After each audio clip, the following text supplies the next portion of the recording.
para sa'yo. Ano yan? Nagbibigay din ng liwanag sa dilim ang bagay na ito. Isipin mo na lang na regalo ko ito. Kapag nasa dilim ka, gamitin mo lang. Salamat. Salamat din.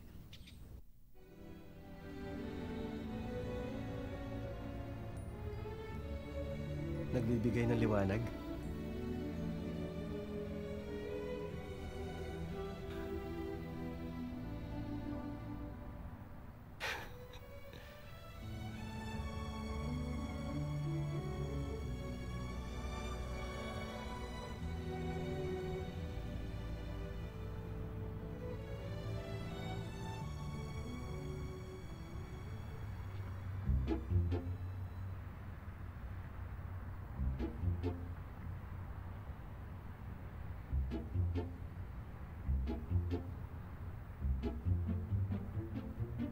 Bakit naman ngayon pa umulan?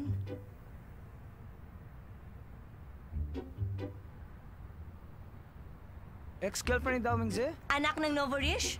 Teka nga, nang insulto ka ba? Di ba ikaw nauna? Bakit ganyan ang suot mo? Nakakatawa. Mukha akong ano sa suit kong ito. Mukhang ano? Sige, mukhang ano. Pervert. Ano ka ba? Mukhang detective. Sorry, hindi ko alam. Sorry. Bakit nakasuot ka ng pang detective? May iniimbestigahan akong kaso. Nakapang detective ka dahil may imbestigahan kang kaso? Tungkol saan yun? Kahapon kasi, may nakilala kaming lalaki at interesado siya kay Sanchay. Ang sabi niya, pinsan siya ni Daming Se. Ano? Pinsan ni Dao Mingze? Una si Dao Mingze, tapos si Watsile. Ngayon pinsan ni Dao Mingze? Kaya nga nag-iimbestiga ako, baka gusto lang niya sirain sina Asi at Sanchay.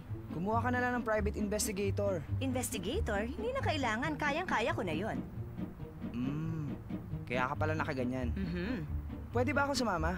Sige, pero kung nakaganyan ka lang, baka makilala ka. Meron akong wig dito, isuot mo. Hayan. Teka ha. Isuot mo. Ayoko nga! Ang baho! Sige Baka na, madumi isuot mo yan! na sabi. Ayoko, Sige wag na na, lang. isuot Hindi mo na na ako sasama. to. Sige na. Ang baho niyan, wag na lang! Hindi na ako sasama! Parang kilala ko siya. Siya nga yun.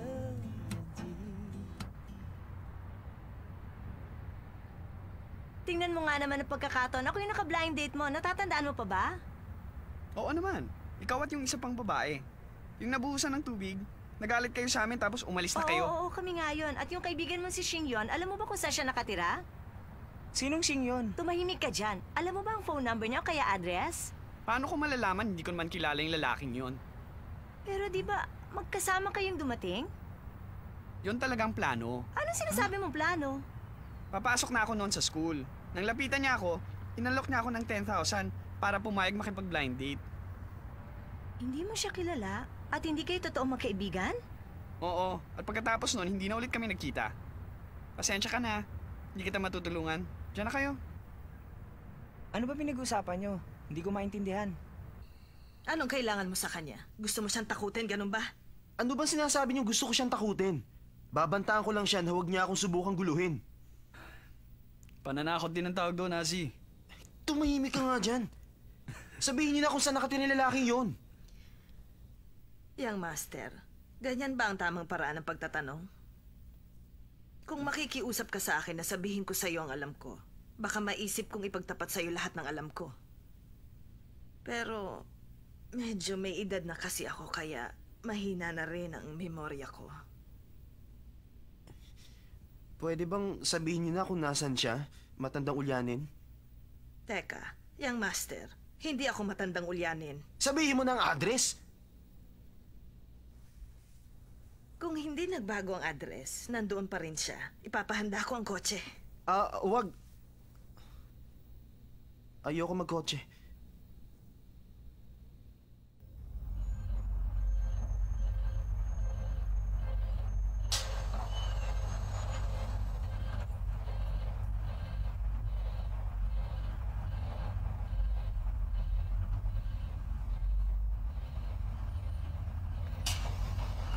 Teka, Yang master, magbayad ka muna. Yang master Mitsu, magbayad ka rin. Hoy, tumayo ka dyan. Upo ako. Hoy! Mahiya ka naman dun sa babae. Pasensya ka na sa kanya. Halika, dito ka. Halika.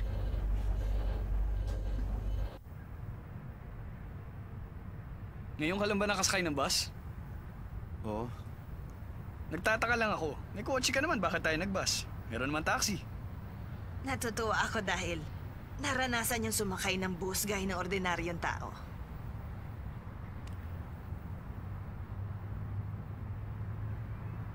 Medyo, hindi naman ako naiiba sa mga nasa likod mo, di ba? Hindi naiiba. Pero hindi ka bagay dito. Kaya ko maging tulad nila at sumakay ng bus. Wala kami pinag-iba. Asa, bakit gusto mong maranasan ng ordinaryong buhay? Dahil ba sabi ni Auntie Jade, mas bagay si Sanchez sa pinsan mo? Mas bagay naman talaga sila, hindi ba? Hindi naman yata tama ang sinabi niyo. Bakit parehong mahirap ang dapat magkatuluyan? Yun ang madalas mangyari sa totoong buhay. Bakit ang bagal mo patakbo? Bilisan mo nga! Tapakan mo si Lenyador! Tumahimik ka nga.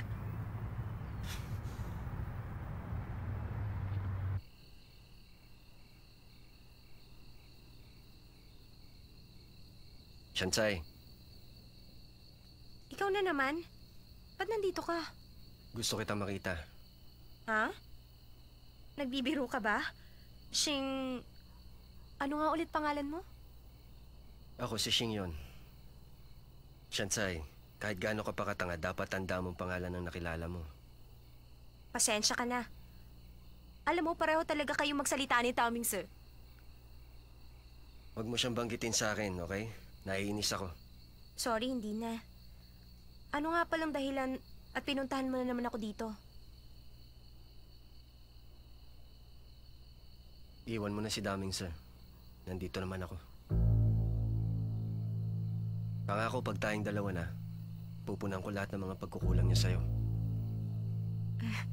Nagbibiro ka, hindi ba? Hindi ako nagbibiro.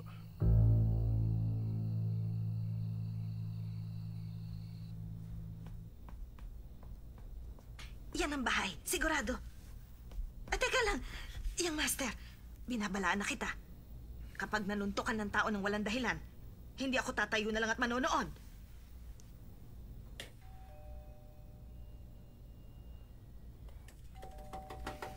Ay, huwag mong pindutin ang doorbell. Ano ka ba? Tigilan mo yan. Ano ka ba? Tagal. Kung wala siya dyan ngayon, bumalik na lang tayo sa ibang araw. Halika na. Asa, Ano ba? huwag kang Tayo Sino na. ba yan? Auntie Jade? Yang Master Sing yun! Yang Master Sing yun! Ikaw nga! Anong ginagawa niyo rito? Auntie Jade, kumusta ka na? Buti naisipan niyong dumalaw. Ngayon lang tayo nagkita ulit. Kamusta? Mabuti naman. Yang Master Sing yun? Napakalaki mo na. Baka naman, ang ibig niyo sabihin, malaki ang bilbil ko. Palabiro ka At pa yan rin. naman, halos walang ipinagbago. Yan ba ang pinsan mo? Sing yun, napakaraming taon. Hindi ka na napapadalaw sa mansyon. Alam mo ba, lagi kitang naaalala. Yang Master, sa tingin ko naman ay mukhang maayos ang buhay mo dito. Tama ba ako? Auntie Jade, huwag niyo na akong tawagin yang master. Ay, pero Yang Master ka talaga. Tanggalin mo na maskara mo! Akala ko ba magkamukha tayong dalawa, ha?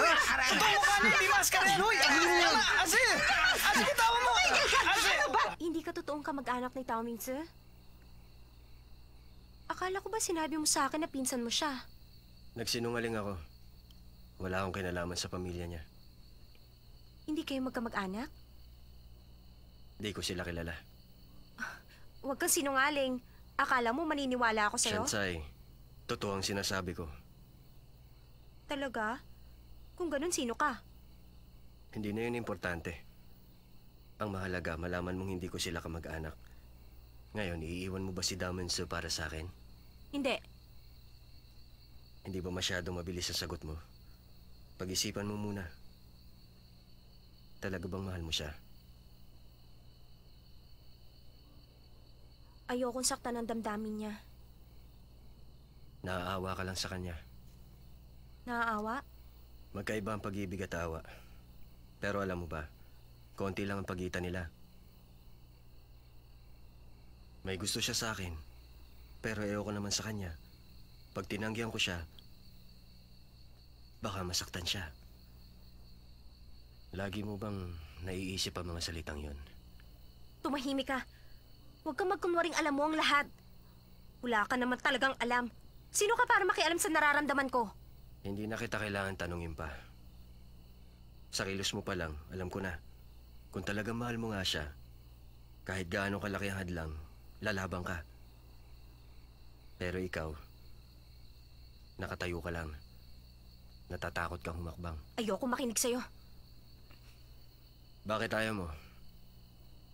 Dahil tama ako, hindi ba? Mali. Kung ganon, sige. Sabihin mong mahal mo si Dao Ming Se.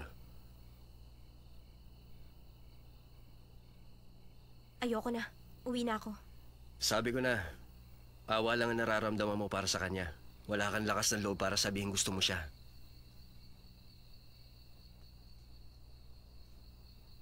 Gusto ko nga siya. Anong sinabi mo? Hindi ko marinig. Gusto ko siya. Ilang beses ko nang gustong sabihin gusto ko siya. Pero hindi ko masabi yun. Gusto ko talaga siya. At hindi ito awa lang. Huwag mo akong husgahan.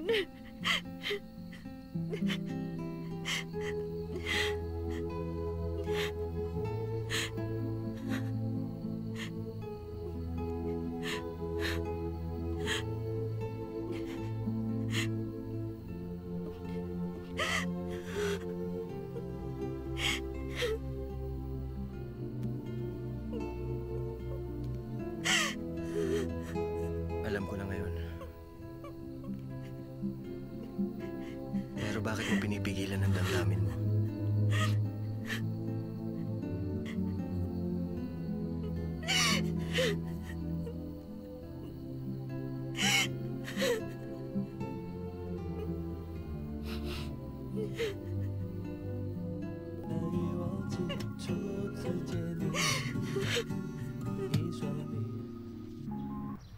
Ang galing naman niya, sinadya niyang inisin ako.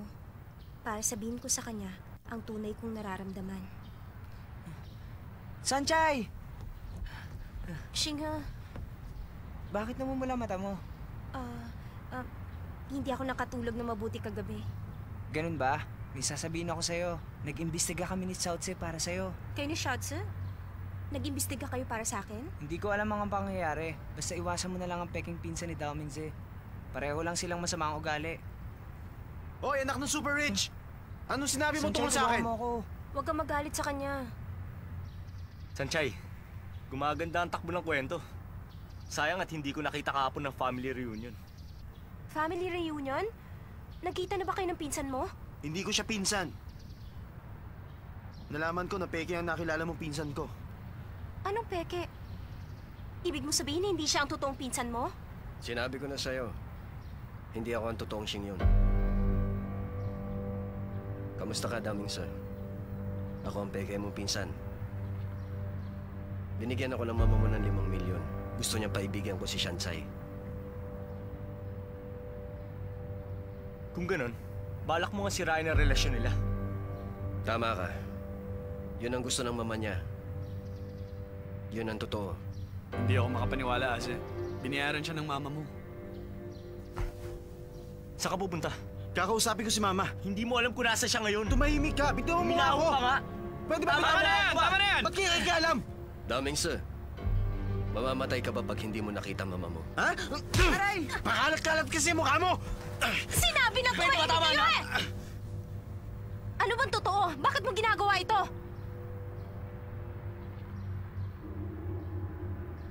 Isang araw, 2 lalaking naka-Amerikana ang lumapit sa akin. Sabi nila kailangan nila ng tulong ko. At nalaman ko, gusto ni Madam na paibigin ko ang girlfriend ng anak niya. At 5 milyon ang presyo. Kaya pala naging malapit ka kay Sanchay. Aray ko. Alam ko na, binayaran mo yung lalaking kasama mo para makipag-blind date dito kay na Sanchay. Bakit ka umamin kagad? Hindi ko rin alam kung bakit ako umamin kagad. Ngayong alam na namin, wala ka ng silbi. Umalis ka na. Para kang bata.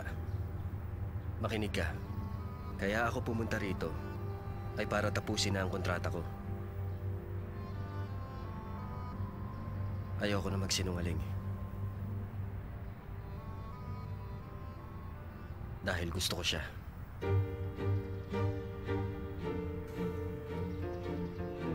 Naisip ko nga, kung wala siyang kwentang babae, pagsasawaan ko lang siya. Tapos kukunin ko ang pera. Pero yung bala ko, unti-unti nang naglaho. Yun lang ang gusto kong sabihin. Alam mo ba sinasabi mo? Mag-iingat ka sa pananalita mo. Sanchay, anong masasabi mo? Diretsahin mo na ang lalaking to. Oo nga, Sanchay. Huwag mong sabihin magkakagusto ka sa lalaking nabibili ng pera. Tumigil kayo. Ano? Ano sabi mo? Sinabi ng tumigil kayo! Anong tingin niyo sa sarili niyo? Bakit niyo pinapakialaman ang buhay ko? Alam niyo ba kung sinong nasasaktan? Ako! Kung gusto nila akong dalawa ni Tao Ming Se, wala akong pakialam! Sanchay, huminahon ka lang. Paano ako magiging mahinahon?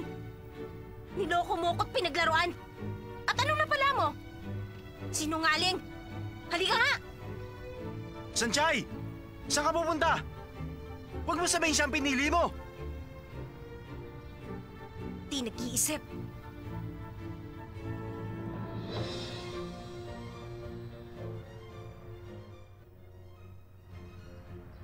Kahit gusto kong tumakas at magtago, parang may malaking anino sa likod ko. Kahit na gusto kong tumakbo sa lugar na puno ng liwanag, alam kong hindi pa rin ako lulubayan ng itim na anino.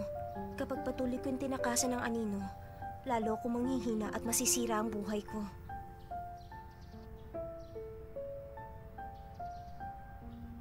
Saan mo ba balak pumunta? Gusto kitang suntukin. Teka, anong gagawin? Tinatanong mo kung saan ako pupunta, dalhin mo ako doon. Saan? Doon sa mama ni Tao Ming Se, dalhin mo ako doon.